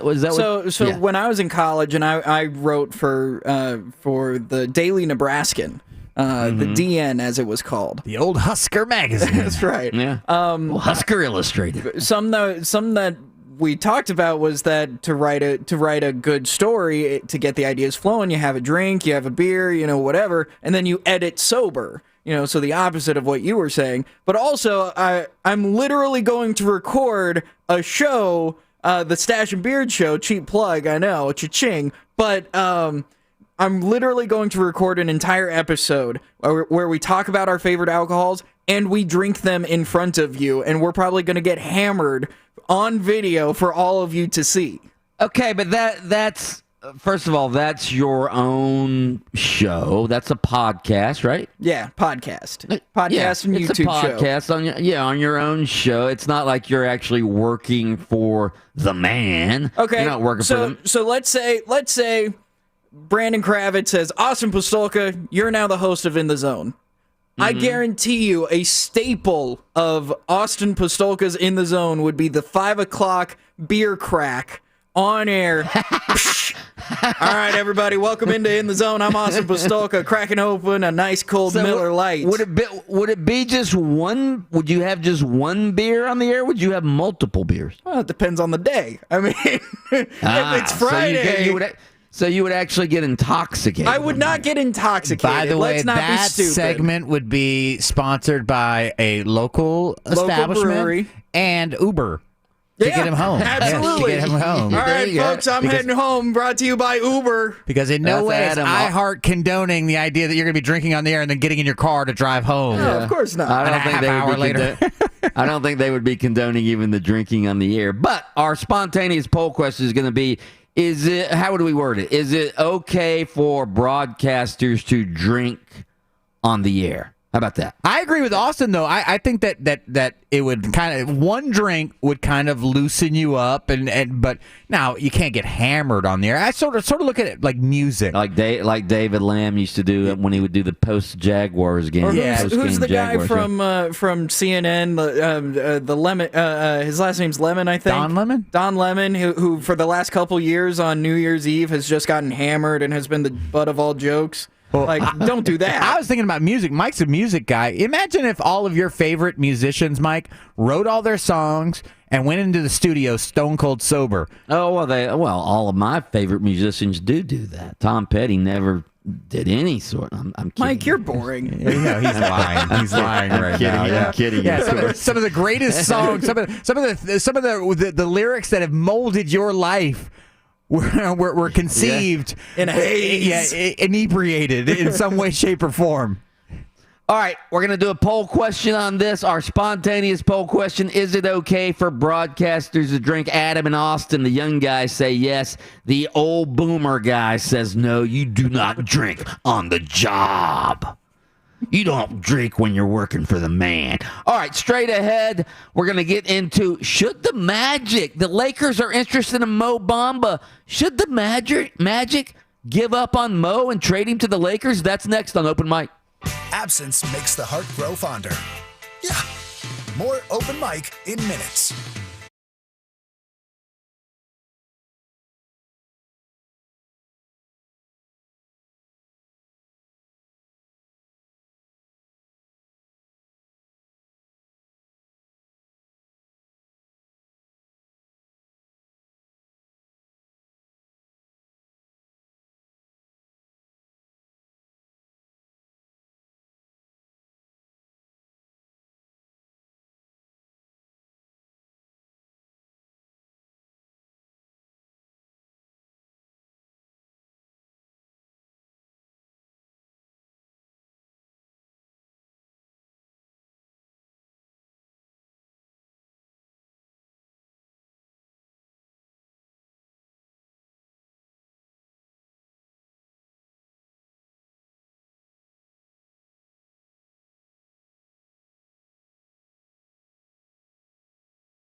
Time to put the pedal to the floor.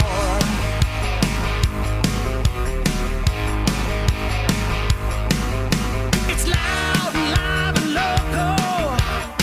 Oh, time for open mic.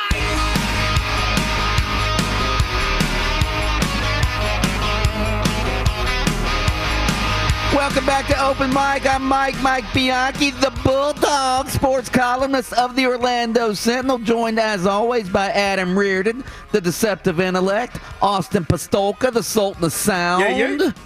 Together we are Open Mic, the troika of sports talk radio excellence in the megalopolis we know as Central Florida. Give us a call, 407-916-8255. Tweet us at 96.9 The Game, or you can text us on our Academy Sports and Outdoors text line. That's 50857. Do we have our spontaneous poll question up yet? Oh, it's up. It is live on 96.9 The Game. It's Twitter at 96.9 The Game. Is it okay for broadcasters to drink alcohol on air? Yes or no? Okay, I'm going to retweet that right now, and we will. We're probably not going to get enough results, but before we'll get the blast, early voting results. You know. so I was just speaking of retweeting. I was just retweeting the blog you put out there, your fine blog, which you can, by the way, you can go to 969thegame.com and read that blog right now.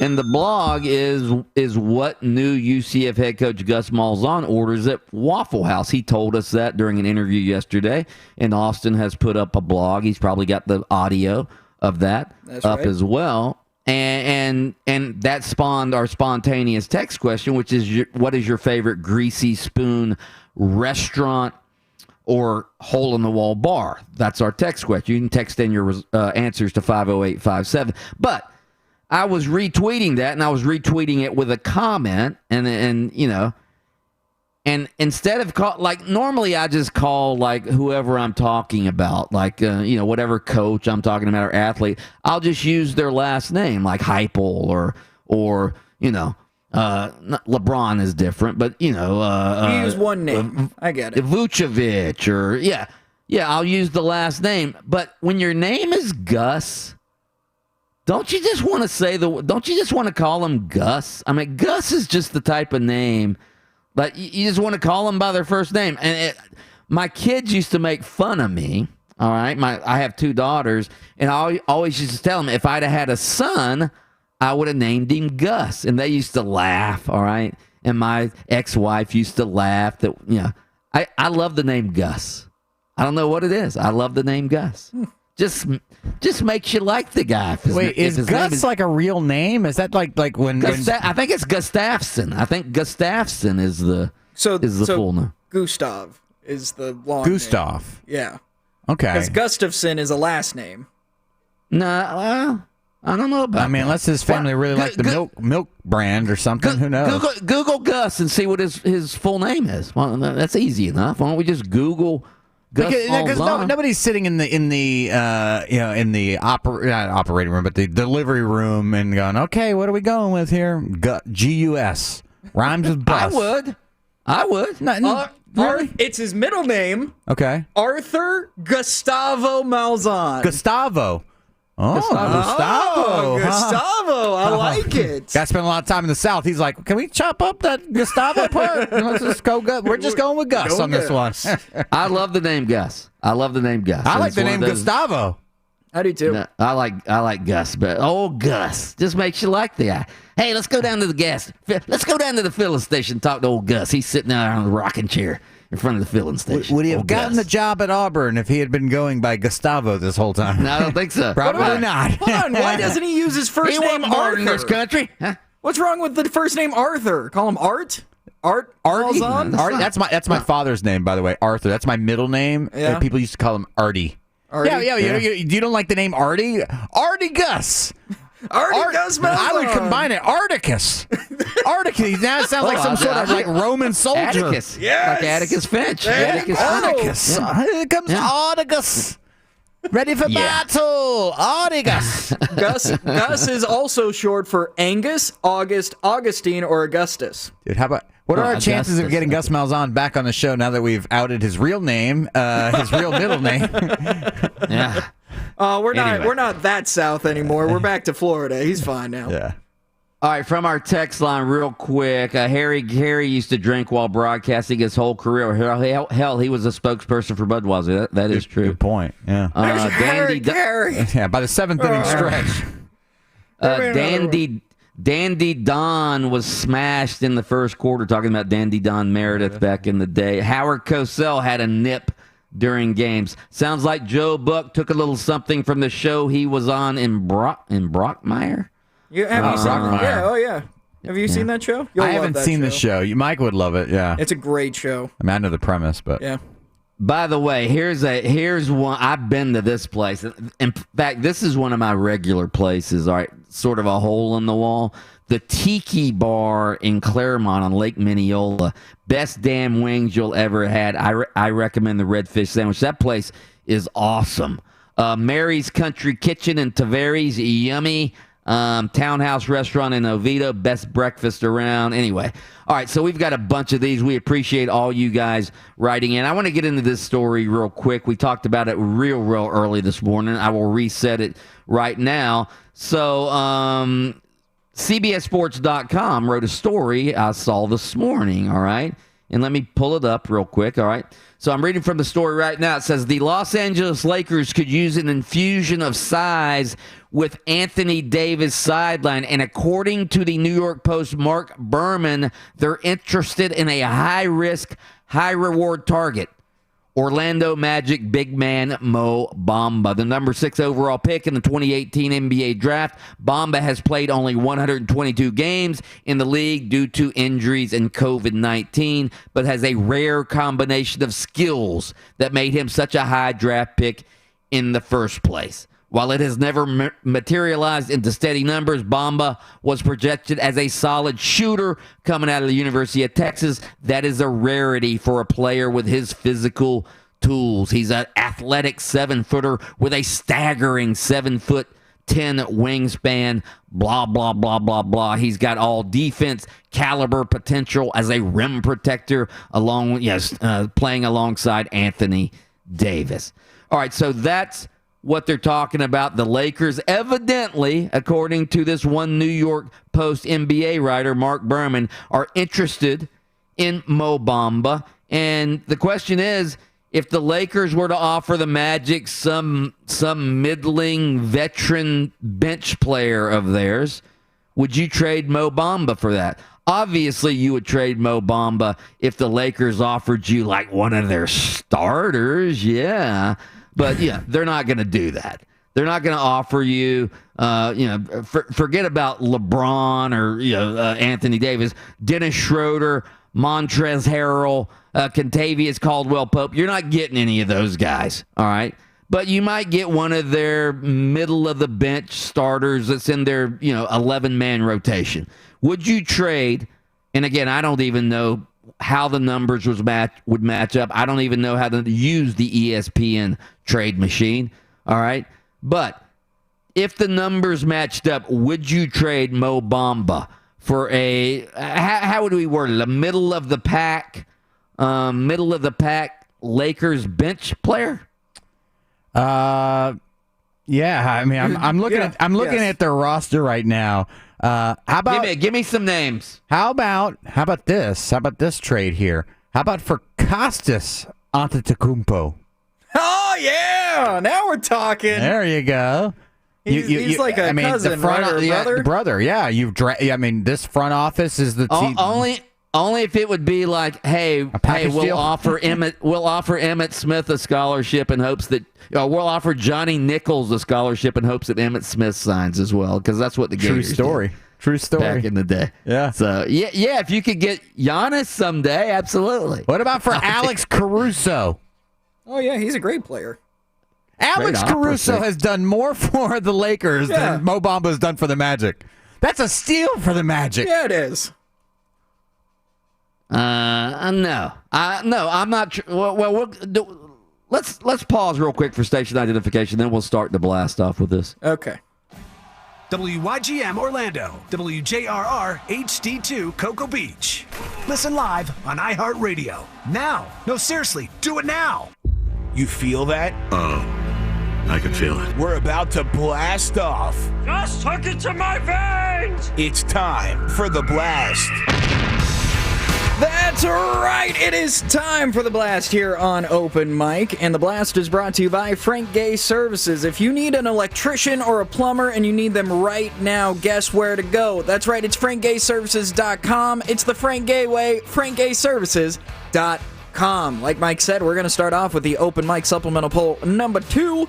With the Lakers said to be interested in Orlando Magic third-team center Mo Bamba, should the Magic deal Bamba or continue to try to develop him? Trade him or develop him? Mike?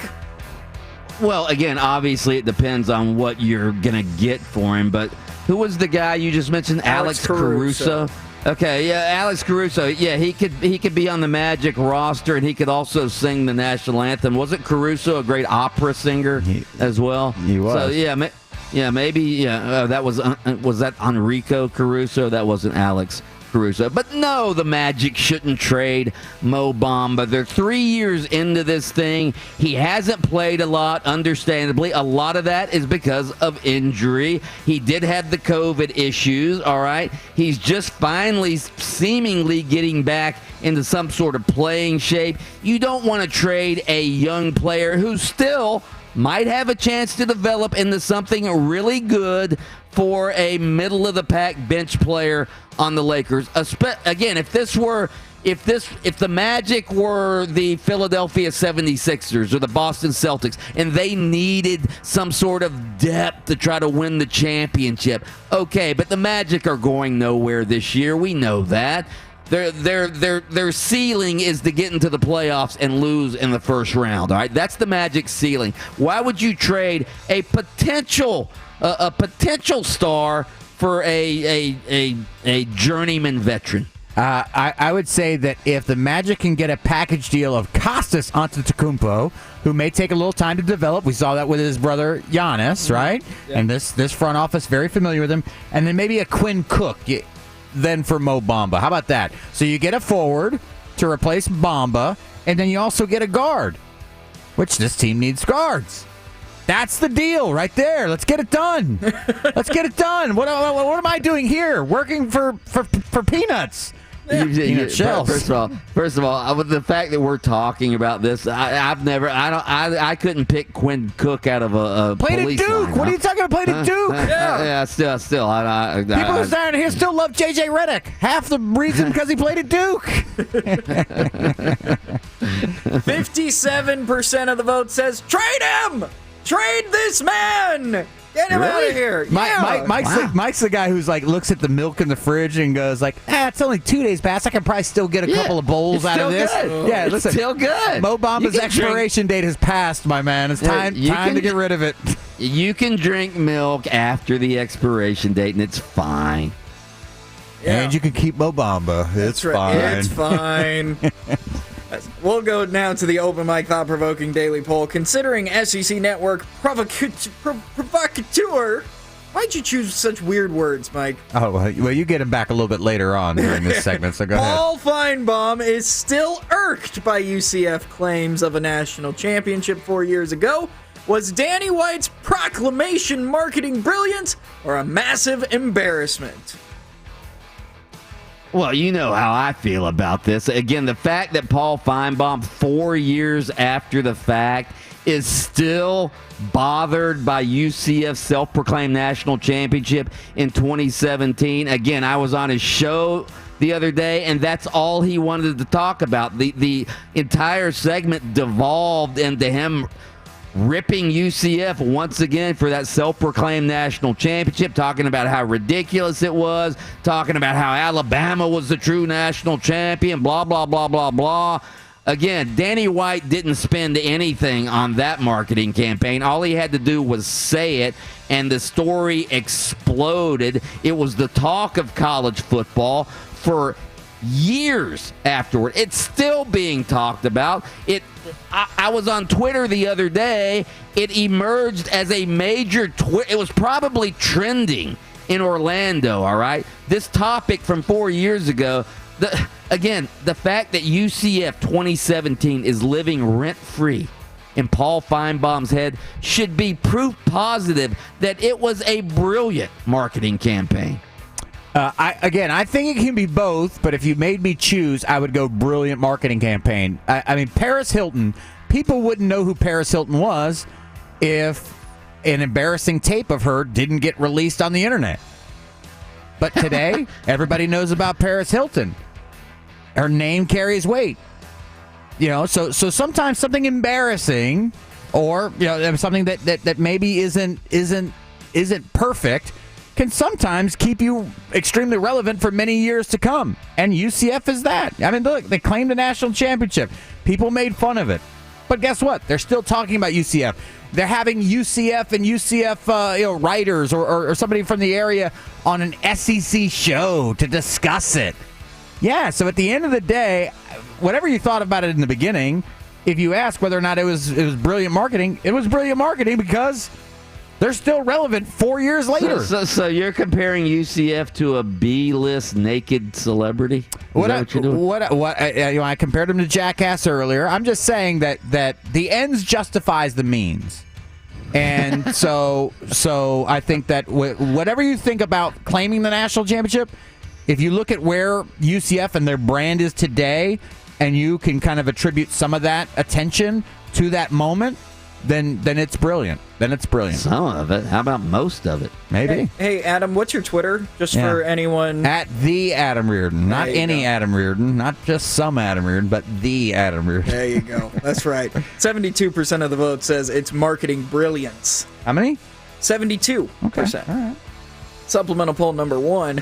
Now that we know Waffle House is the favorite restaurant of new UCF coach Gus Malzahn, what is your favorite way to have Waffle House hash browns?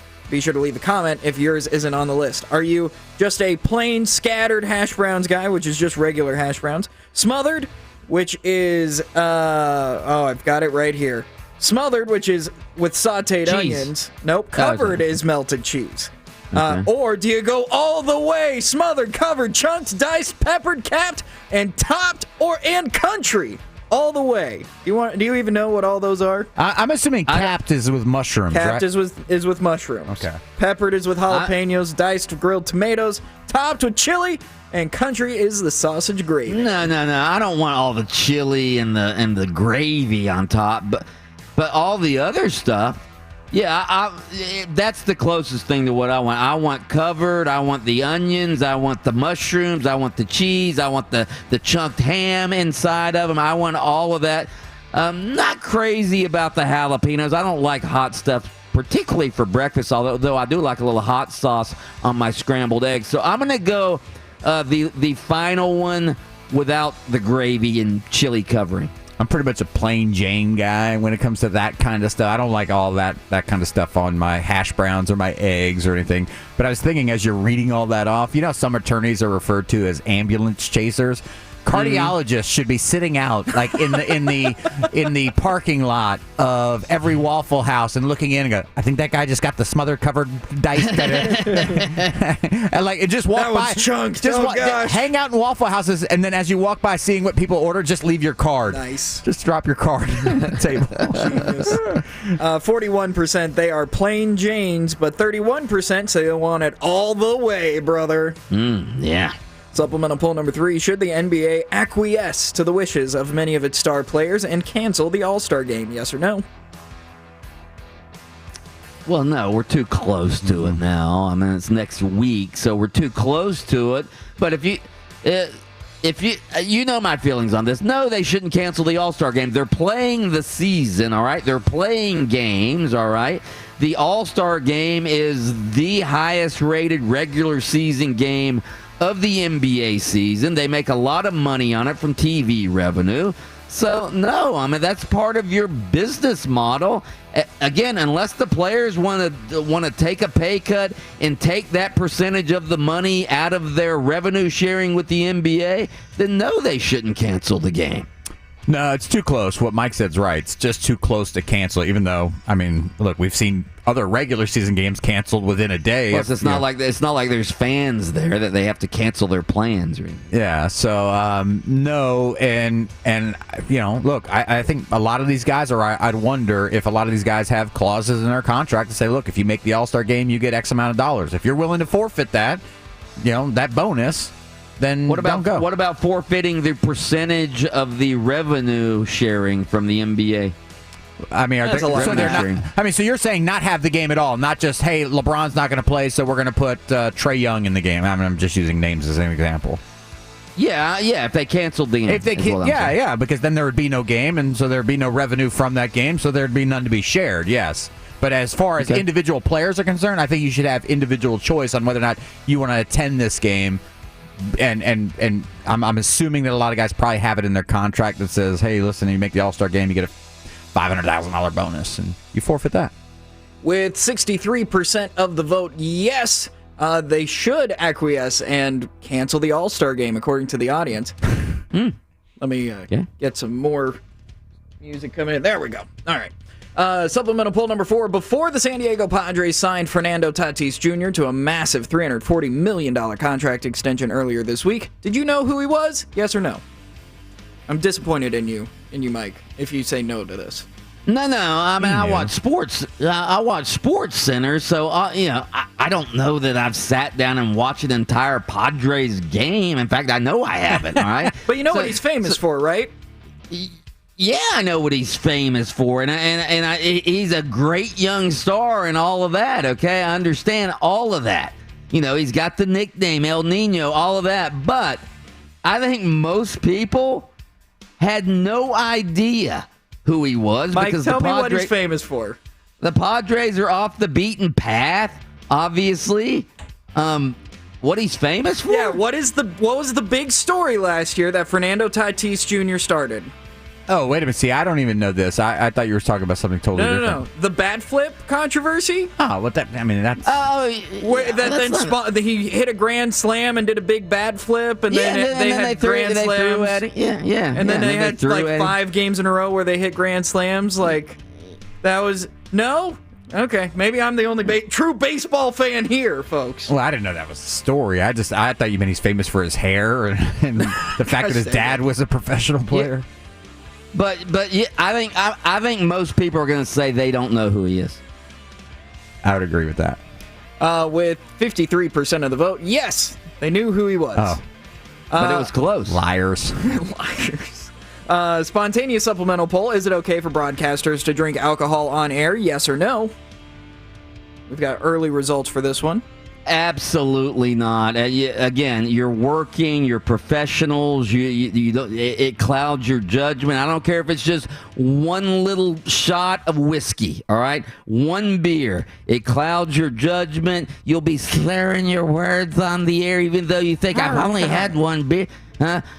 Yeah, it'll be like, when the DUI guy gets pulled over and the officer said, "Have you been drinking?"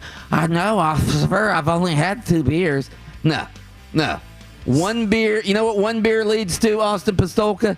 It leads to 2 beers. You know what 2 beers leads to? It leads to 3 beers. And sounds like someone with a little lacking of self-control there, Mike. You know how long a game lasts? By the time the end of the game comes, you're plastered. No. You just have 1 big beer. Some of the greatest broadcasters big beer that we celebrate in the world of sports drank on the air.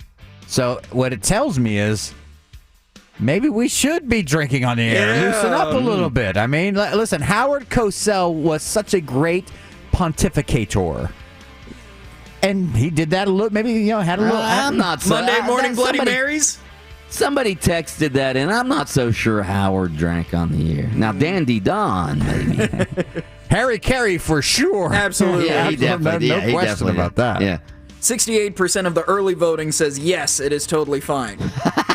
Our drunken audience. And finally, the open mic Would You Rather poll. Love it. Would you rather own an art piece by Vincent van Gogh or a schematic by Leonardo da Vinci? Well, first of all, I mean, this isn't even a question. I am a big art aficionado. I've been to the Louvre in Paris. I've seen the Mona Lisa by Leonardo. All right, I've seen it in person. I've seen the Sistine Chapel. I've seen all the great artwork. I've seen The Thinker, the sculpture by Rodin. I've seen all of that. But I am a huge, huge Vincent van Gogh fan. All right. And I love the painting, Starry, Starry Night. I'm taking Vincent van Gogh. I would take Van Gogh as well. Anybody who loves somebody enough to chop their ear off and send it to them in the mail. Yeah. I'm going. That commitment level is strong. I'm going schematic because Da Vinci the inventor. That's what I want. I want the cool, like exploded out version of it. That's cool. And Leonardo was also the name of a Teenage Mutant Ninja Turtle. Yeah. There you go. There was no Vincent the Turtle. That's right. 54% of the vote says a schematic by the one and only Leonardo da Vinci. And that is the blast for today. That is the blast. Straight ahead, we're going to head to Auburn, Alabama, and talk to an Auburn insider about why did Gus Malzahn get fired at Auburn. That's next on Open Mic. Now, your chance to win $1,000. Text the nationwide keyword EASY to 200-200. You'll get a confirmation text and info. Standard data and message rates apply in this nationwide contest. That's EASY to 200-200. This report is sponsored by SmartMouth, the only 24-hour mouthwash with twice daily use. An accident westbound on I-4 near Dirksen drives off to the side, not bothering the traffic, but we are seeing some slow traffic westbound on I-4 between Lake Mary Boulevard and E.E. Williamson. Have a crash on Colonial Drive at Town Square Way. There's a wreck on South Street at Mills Avenue and an accident on Smith Street at Edgewater Drive. On the southbound Greenway, we're very slow getting into just before State Road 434. We have emergency vehicles blocking the right lane here. See traffic problems? Call the SafeDutchSecurity.com traffic tip line at 866-676-8477. From the Traffic Center, I'm Daisy Ash. If you talk to someone and they jump back because of your breath, you need SmartMouth, the 24-hour mouthwash. You want to turn heads, but not like that. SmartMouth is the only mouthwash that can provide 24-hour fresh breath when used twice a day. Pick up a bottle of SmartMouth today or visit smartmouth.com. I am history, home to legends and greats. I am a super speedway. I am a road course. I am both.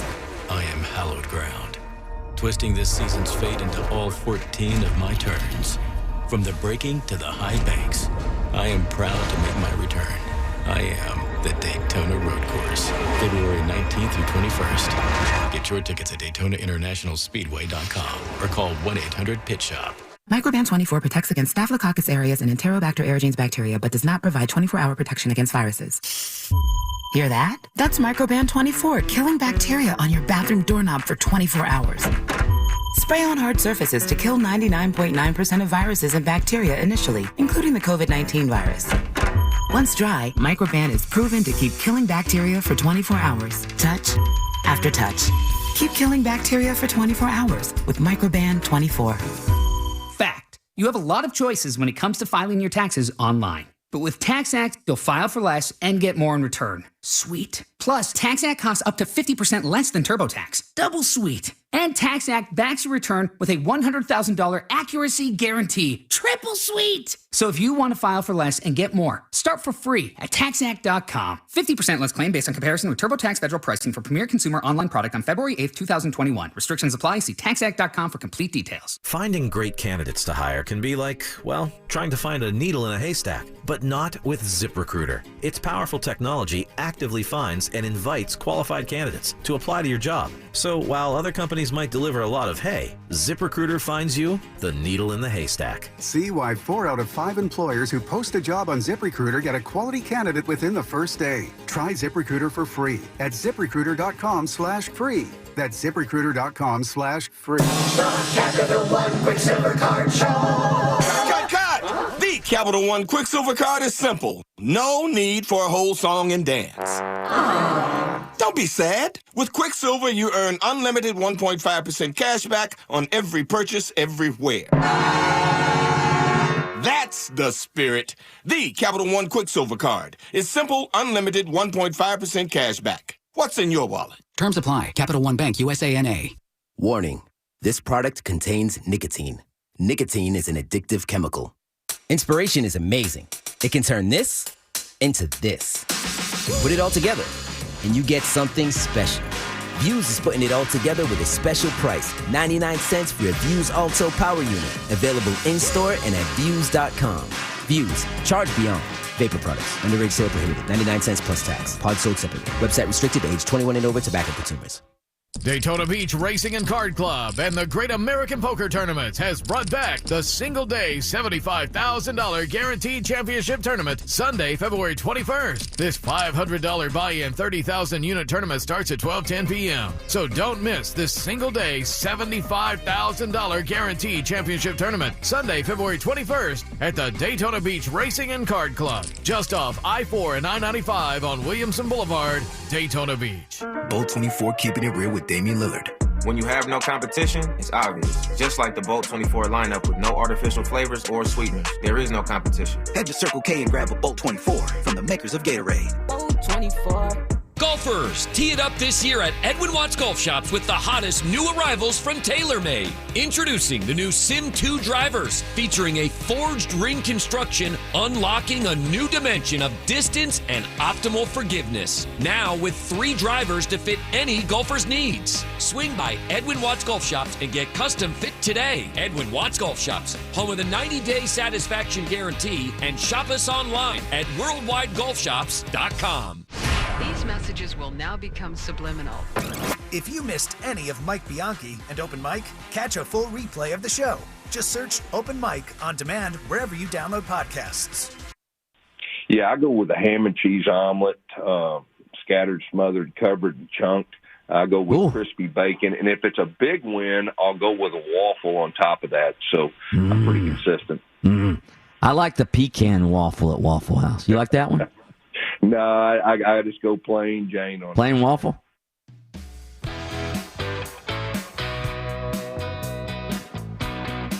That was Gus Malzahn on our show yesterday, the new UCF head coach, talking about his affinity for Waffle House. I can't believe he goes with the plain Jane waffle instead of the pecan waffle, but he is a Waffle House aficionado. I don't know if our next guest is a Waffle House aficionado, but he might be. He is an Alabama Auburn insider. Nobody covers the Tigers better. Tom Green, you can find him at AL.com. You can hit him up on Twitter as well. Tom, how are you this morning? We appreciate you getting up early for us. I'm doing pretty well. Thanks for having me on. Tom, real quick, a little media perspective. Gus Malzahn replaces Josh Heupel here in Orlando. Josh Heupel I thought he was a really good offensive coach, but not a great interview. He was really boring. We would have him on our radio show, and we would almost fall asleep with some of his answers. Gus, at least so far, has been a breath of fresh air for us. How was he to cover in Auburn? He wasn't too bad to cover. Like most coaches, he has his own coach speak, and he gets more guarded as the season goes on and as the season nears. But tuning into his introductory press conference the other day, he seemed more fired up than I'd seen him in quite some time. You can tell he's really excited about this opportunity, which, I mean, after getting fired from Auburn after 8 years, I think that landing at UCF is about as good of a bounce back opportunity that he could have expected this year. Tom, was there any surprise considering the buyout, considering it was a pandemic-plagued year, considering Auburn did finish 6-4? Was it a surprise that Gus Malzahn got fired this year? I definitely felt like it was a possibility. But yeah, I was definitely surprised given all the circumstances that you just mentioned. That was a hefty buyout. I think it was kind of hard to judge a lot of teams this year due to the pandemic. A lot of them didn't have spring practices, just all the protocols you have to go through. I mean, I think it was a grind mentally and physically for everybody, and certainly, a monetary grind for the athletic department. They were expecting to have, tens of millions in a budgetary shortfall this year, and still decided to pull the trigger on that. I think it was just one of those things. They felt they were getting kind of stale after 8 years with Gus Malzahn and weren't seeing the reaching the highs as consistently as they wanted to under him. I think it worked out pretty well for both parties so far, though. Tom Green covers the Tigers for the Birmingham News. You can find all of his stuff at AL.com. He's right here on Open Mic. So essentially, the reason he got fired is just obviously Alabama is the king of that state. It's the king of the SEC. But Auburn boosters and the administration just thought the program wasn't moving forward, I guess. Yeah, I mean, look, they reached some impressive highs under Gus Malzahn. I mean, they made the national championship game in the first season. They won the SEC title that year. They won the SEC West again. He has 3 wins against Nick Saban, which is all really impressive. But, I mean, he still averaged, 4 losses per season going against, one of the toughest schedules, year in and year out.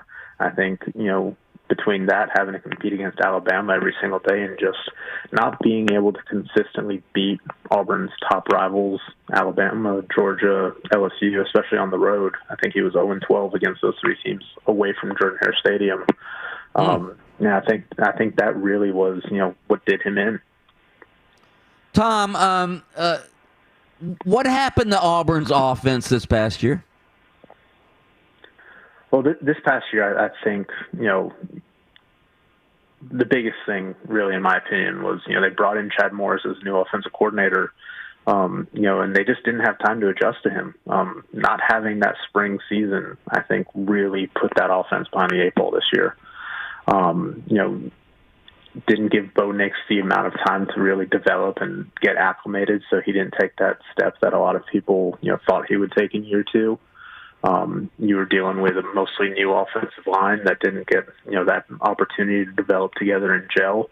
So they struggled in pass protection this year, but they really did step up in run blocking, and we saw that, as Tank Bigsby emerged as, arguably the best freshman running back in the country last year. So there were certainly some bright spots, but I think just not having that spring season put them behind the 8 ball, and, Bo Nix just kind of struggled to adapt.